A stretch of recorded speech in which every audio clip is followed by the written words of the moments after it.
आज सकाळी उठल्यावर थोडं थंड वाटत होतं म्हणून गरमागरम साबुदाणा टिक्की बनवायचं ठरवलं. रात्रीच भिजवलेला साबुदाणा तयार होता.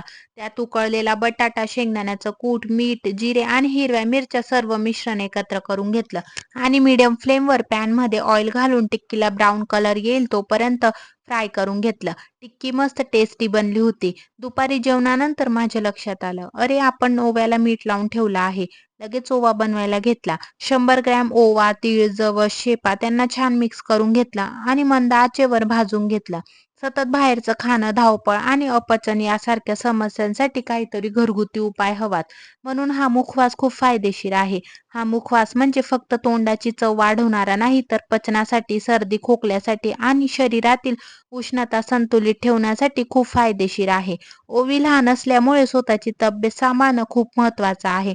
त्यामुळे जेवणानंतर मी हा मुखवास घेतच असते. संध्याकाळी पाऊस थांबला होता. हवाही मस्त होती. मग काय निघालो आम्ही पाणीपुरी खायला.